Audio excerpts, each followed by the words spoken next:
Session इस हफ्ते का, इस कारोबारी हफ्ते आज है, क्योंकि लास्ट थर्सडे इस मंथ का बीएसई के सभी मंथली कॉन्ट्रैक्ट्स की एक्सपायरी का दिन। वो आपका सेंसेक्स, बैंक एक्स, सेंसेक्स 50 वगैरह हमें खुलते ही रिएक्ट करना है कल रात वो फेड के फैसले और साथ साथ वो फेड की कमेंट्री पर। कुछ देर बाद हॉर्मास से इस पर डिटेल में बातचीत करें। और आज एक और रिजल्ट हेवी डे की कर लीजिए तैयारी भाई। 3 निफ्टी और उसके साथ जोड़ दीजिए 8 और वायदा बाजार की कंपनीज जिनके नतीजों का इंतजार रहे। बाकी और भी बहुत कुछ इंपॉर्टेंट है पर अपफ्रंट नहीं, इवेंट्स कैलेंडर का इंतजार करिए, वो सारी डिटेलिंग वहां पे कर। इस बीच कल इस नई सीरीज अगस्त वायदा की शुरुआत, अगस्त वायदा का आगाज तो बढ़िया पॉजिटिव नोट पर हुआ। बढ़िया शार्प गैप अप के साथ हमने तकरीबन 190 पॉइंट के उछाल के साथ, गैप के साथ सेशन की शुरुआत करी थी। जैसे जैसे सेशन प्रोग्रेस करा हमने गेन्स एक्सटेंड करके दिखाया। 24,200 रिक्लेम करा, रिक्लेम क्या कहना चाहिए, डिसाइसिवली रिक्लेम। और दिन के हाई 24,250 के आसपास सेशन की समाप्ति करके दी। एक रिमार्केबल टर्नर। पिछले 5 दिन किस तरह का हर दिन दबाव देखने को मिला था और किस तरह से सॉलिड बाउंस बैक इस वीक हम लोग करते हो। पिछले फ्राइडे की बात थी जब कंसर्न सेंटिमेंट्स ऐसे हावी थे कि ब्रेकडाउन की चिंताएं हो रही थी भारतीय बाजारों में। और कहा आज सुबह के सेंटिमेंट, इस हफ्ते का मूड माहौल यही है स्टॉक मार्केट। खैर 24,250 पे खड़े हुए निफ्टी के समीकरण अब कैसे बैठ रहे हैं, रिस्क रिवॉर्ड के लिहाज से अब कैसे स्ट्रेटेजाइज करना है, इस पे थोड़ी देर में बातचीत करेंगे। पहले गिफ्ट निफ्टी के क्यूज। गिफ्ट निफ्टी कह रहा है एक पस्त ओपनिंग कल जहां खत्म हुए थे उसी के आसपास हल्के इन रेड शेड के साथ हम लोग आज के सेशन की शुरुआत करने जाए। 2 चीजें हैं, एक तो फेड का फैसला, दूसरा कच्चे तेल के भाव। कच्चे तेल के भाव अब चढ़ते चढ़ते भाई साहब कल छोड़े थे 87.1, $90 पे आपको इस समय नजर आ रहे हैं। $3 की तेजी आज सुबह खुलते ही डाइजेस्ट करने। एशियन पीएस क्विकली स्क्रीन पर लेकर आइएगा। इस हफ्ता अब तक तो काफी पेन में गया, किसी कॉस्पे के लिए, किसी ताइवान के लिए, इवन किसी ने कही। आज थोड़ा बहुत इनकी स्थिति सुधर रही तो बाकी मामला ठंडा है।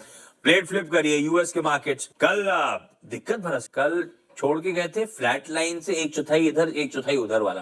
एक्चुअल सेशन में 1.5% से 2.25% का दबाव। और आज सुबह के फ्यूचर्स कुछ समझने की कोशिश कर रहे हैं लेकिन डैमेज कल हो चुका। तब और आपकी पहली प्लेट आपकी स्क्रीन पर आएगी, वो दिखाएगी। भाई साहब ये हेडलाइन में प्रोड्यूसर साहब ने पढ़ाया था स्टेटस को, तो इस तरह से लड़ाई क्यों हो गई अमेरिकी बाजारों की। और ये कच्चे तेल वाला मामला। Good morning Ashish. Good morning. बाजार को क्लैरिटी अच्छी लगती है। आपने बेसबॉल का खेल तो देखा होगा ना, जिसमें 3 स्ट्राइक होती है तो बैट्समैन आउट हो जाता है। कल केविन वॉर्श के बयान में 3 स्ट्राइक्स थे। पहले तो डिसीजन बता दूं कि स्टेटस को था, अनुमान मुताबिक ही स्टेटस को हुआ 9:3। एक डिवाइडेड फेड फिर से जो 3 लोगों ने डिसेंट करा था वो भी रीजनल फेड के अध्यक्ष थे। डैलस फेड की अध्यक्षा लॉरी लोगन, मिनियापोलिस फेड की नील कश्करी और क्लीवलैंड फेड के बेथ हैमक, इन्होंने जो है इसके खिलाफ डिसेंट करा। उन्होंने ब्याज दरों में बढ़ोतरी के पक्ष में वोट डाला। लेकिन बाजार को इसकी चिंता नहीं थी, बाजार को चिंता थी कि केविन वॉर्श अपने बयान में क्या कहते। पहली बात तो उन्होंने फिर से आगे पॉलिसी में वो क्या करेंगे इस बात की कोई गारंटी नहीं दी, कोई क्लैरिटी नहीं दी, कोई सफाई नहीं दी। स्ट्राइक 1। दूसरी बात फिर उन्होंने ये कही कि इस अनिश्चितता भरे माहौल में गाइडेंस देना ठीक नहीं होगा। लेकिन गाइडेंस नहीं देने का मतलब ये भी नहीं है कि हमें नहीं पता हम क्या कर रहे हैं। अगर आपको पता है आप क्या कर रहे हैं तो आप बता दीजिए ना बाजार को। मैं बताऊंगा। हाँ, तो अब इस तरह से अब अभी आदत डालनी पड़ेगी। अपने कार्ड्स आप छुपा कर रखोगे बाजार को, वो अच्छा नहीं लगता। स्ट्राइक 2। और तीसरी बात फिर उन्होंने ये कही कि हमारे पास कोई जादू की छड़ी तो है नहीं कि दिन में या कुछ दिनों में या कुछ हफ्तों में या कुछ महीनों में महंगाई पर काबू पा लिया जाए। एक लंबी लड़ाई होगी, मुश्किल लड़ाई होगी महंगाई पे काबू पाने की, और हम जो करना चाहते हैं वो हम हर संभव चीज करेंगे। Strike 3, game over. आप इस तरह से अगर आप क्लैरिटी नहीं दोगे, आप डायलॉग बाजी कर रहे हो लेकिन आप डायलॉग बाजी करने के बजाय एक्शन नहीं लोगे तो बाजार को अच्छा नहीं लगेगा। पर ये केविन वॉर्श के साथ होना है, उन्होंने कहा था कि मैं कुछ भी आगे का आउटलुक शेयर पर वो एक टाइट रोप चल रहे हैं। एक तरफ उन्हें व्हाइट हाउस को खुश करना है, दूसरी तरफ उन्होंने अपनी भी क्रेडिबिलिटी एस्टेब्लिश करनी है। सिटाडेल ने हम शुरुआत में बात भी कर रहे थे कि अगर इस बार उन्होंने ब्याज दरें बढ़ा दी तो उनकी क्रेडिबिलिटी एस्टेब्लिश हो जाएगी कि हाँ ठीक है उन्होंने व्हाइट हाउस की बात नहीं सुनी। अब ये ब्याज दरों को छेड़छाड़ नहीं कर रहे हैं तो अब सितंबर की पॉलिसी जो है वो मेक इट ब्रेक पॉलिसी हो जाती है। अगर वहां पर भी वो ऐसा कुछ नहीं करेंगे जब आपको पता है महंगाई बढ़ रही है तो फिर से क्रेडिट फेड की क्रेडिबिलिटी पे सवाल उठेगा। अब उसका बाजार पे इंपैक्ट ये हुआ कि चलो बाजार इक्विटी बाजार तो गिरे लेकिन बॉन्ड मार्केट्स पहले से ही इस बात के सिग्नल्स दे रहे थे। 10 साल की यील्ड फिर से 4.7% पर आ गई है, उन लेवल्स पर जहां पर डोनाल्ड ट्रंप फिर से छटपटाने लगते हैं। लेकिन बड़ा इंपैक्ट जो हुआ वो 30 साल की यील्ड्स पर हुआ। 30 साल की यील्ड्स 5.2% के पार निकल गई, जो कि 2007 के बाद का सबसे ऊंचा स्तर था। 20 साल के सबसे ऊंचे स्तरों पर 30 साल की यील्ड पहुंच गई है। अप्रैल 2025 के बाद का डाउ जोन्स का सबसे खराब सेशन कल रहा। नैस्डैक 100 जो कि वो चिप स्टॉक्स वाला इंडेक्स है, वो एक वक्त पर तो पॉजिटिव टेरिटरी में चला गया था पॉलिसी डिसीजन के पहले। पॉलिसी आने के बाद 90 डिग्री नोज डाइव होकर 2% नीचे बंद हुआ और टेक्निकल करेक्शन में जाके बंद हुआ। अब पीक से अपने 11% नीचे हो चुका है वो।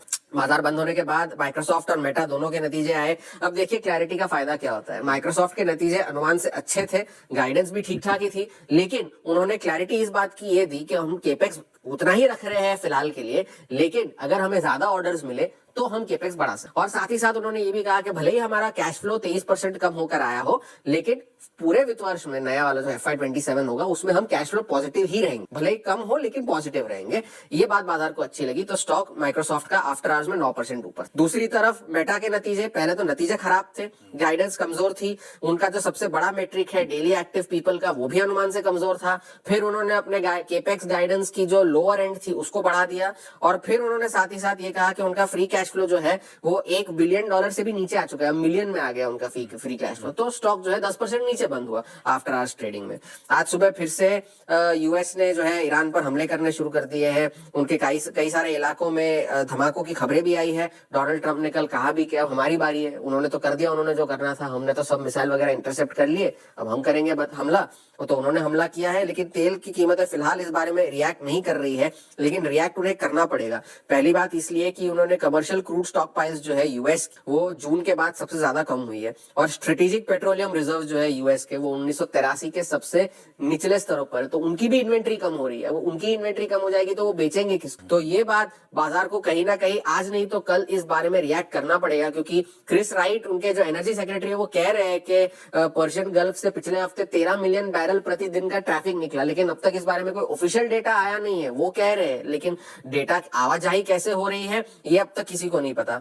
आज फ्यूचर्स माइक्रोसॉफ्ट की बदौलत तो ऊपर है, लेकिन आज एप्पल, अमेजॉन, मास्टरकार्ड सबके नतीजे आएंगे, जीडीपी का डेटा आएगा, पीसी इन्फ्लेशन का डेटा आएगा, तो इन सभी चीजों पर बाजार को रिएक्ट करना है। लेकिन अगर आप क्लैरिटी नहीं देंगे बाजार को, यही हाल हो। तो क्यूज तो खराब है, इसका मतलब यील्ड्स जंप कर रही हैं, कच्चा तेल $3 ऊपर है और यूएस की मार्केट की धुलाई। ठीक है भाई, फिर ऐसे में अप्रोच कैसे करें हमारे भारतीय बाजारों को? जहां खड़े हैं वहां पे अब लॉजिकल रणनीति निफ्टी बैंक की होनी। स्टॉक मार्केट से इंपॉर्टेंट न्यूज आपसे मिस ना हो तो स्टॉक मार्केट अलर्ट चैनल को सब्सक्राइब करके जरूर जाइएगा।